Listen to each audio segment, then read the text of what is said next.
Okay, so we're going to make a video here on how to get signed up for Quizlet if you've never signed up for Quizlet before. So first of all, once you click on the link in Google Classroom, it will take you to this page here.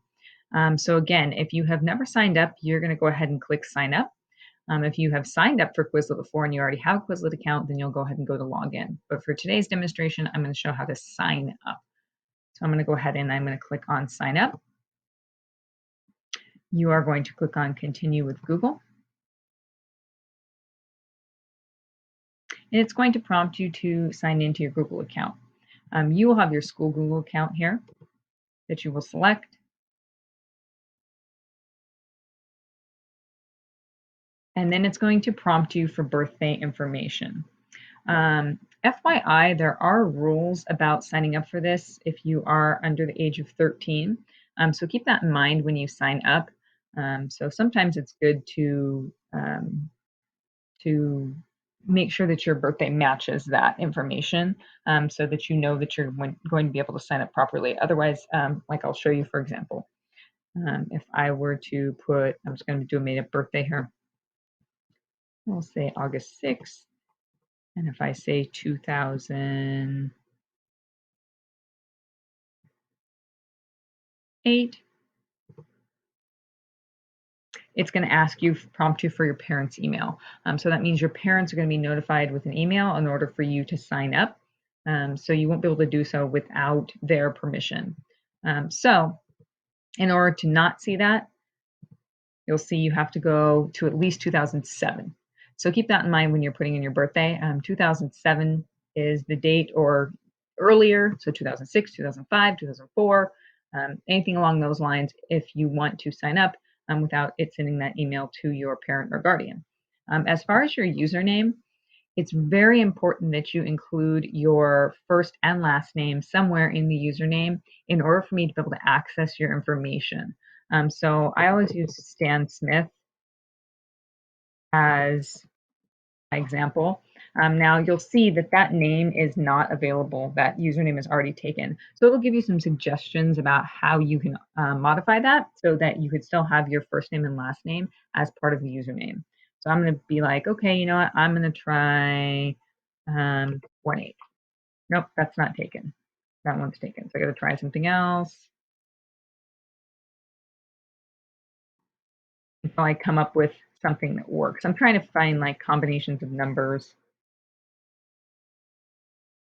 Maybe if I do number, oh, nope, I can't use a number sign. So you have to kind of play around until you get a username that's going to work. Or you can pick one of the ones down here, but I'm like, I'm not going to remember 35. So I want to make sure it's numbers that I'm going to remember. So maybe if I try, okay, so it likes that one. So let me take that. So you can use a combination of your favorite numbers, whatever it is that's going to help you to remember, but you want to make sure it's a username that you are going to be able to remember and not you're not going to forget because it's not something that I can reset for you. So once you've chosen your username, make sure your username has your first and last name somewhere in that username so that I will be able to grade you and that your birthday is incorrectly, then you will go ahead and click sign up.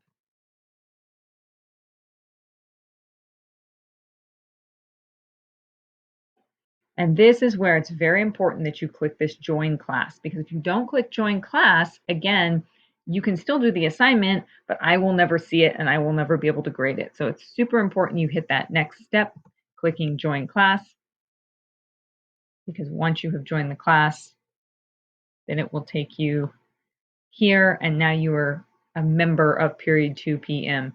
And if you want to check that, actually, I think if you click here underneath members, then you'll be able to see yourself. So I'm always going to be the teacher, and then you should see yourself and any other students in the class should be listed there as well. So you can double check to make sure that you are signed up. And then you will come here to the sets, and then this is the set that you're going to be working on for this week. So this set is called Plot and Theme Practice. And the two activities that you are going to be completing, I mean, you can ignore this. This is not something you need to do. The two activities that you are going to be completing for sure are flashcards and learn. They're the top ones right here. So flashcards, you're just going to click through the flashcards and practice the terms. Most of these are going to be things that we have already practiced today in class. or that we're going to be practicing today in class. So they should be reviewed for you unless you are starting this lesson ahead of time if you have me in the PM group today, in which case you're getting exposed to the material before you come to class, which is kind of cool. But you are going to go through these. And keep in mind, the way these flashcards go, they give you the term and the definition backwards. So if you want to study them properly, you want to make sure you look at this side first and then flip it back over to this side. So beginning of the story introduces setting, character, and conflict. The correct answer to that is introduction, exposition. So on this next one, time and place of the story, correct answer to that is setting. So you need to go through all of those terms in order to get exposure to them and help you learn them. And then when you are done with the flashcards, then you will complete learn. Okay, now keep in mind you want to do the flashcards first, otherwise the learn is going to be very difficult for you because as you go along, some of these terms are going to get to actual examples, not just terms themselves. So for example, if I get to one like this is giving me a scenario where I have to determine what type of conflict is being used here, and the correct answer is character versus nature. So it's super important that I practice these flashcards first so that the learn will be easier for me. So the learn is the second thing that you will make sure that you complete.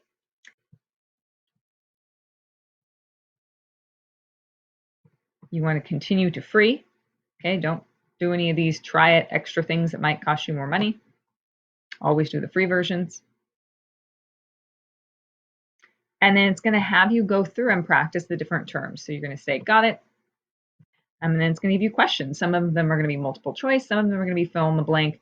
You have to go through until you have mastered every single one of them. So you'll note right here, it says that you have 30 terms remaining because that's because you have 30 terms total that you're going to practice.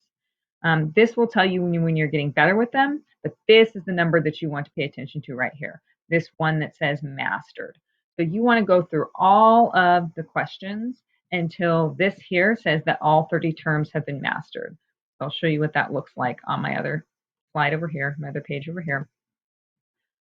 So when it's all done, it'll look like this. It'll say 30 known well or mastered, and the rest of these will show as 0.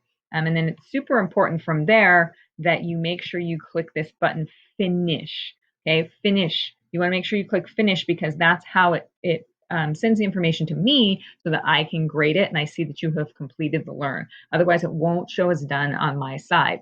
Do not click review. If you click review, it's going to start you all over again, and you don't want to do that. So you want to click finish, and then once you click finish, then it's going to bring you back to this page where you'll be able to see that you have that activity done. So then when I come here to learn, it should show that that activity is completed, that I've already completed it. Otherwise, if I don't click finish, it's going to make me start all over again. Mine looks different because this is a teacher version. Yours should not do this to you once you click finish. As a teacher, mine is always going to start me. So that's the learn activity. So you want to make sure you finish all 30 of those mastered. And then those are the only two things that you have to do this week. If you want to try any of these other activities for extra credit, you are welcome to do that in order to get the extra practice in. So that would include write, spell, test, match, gravity.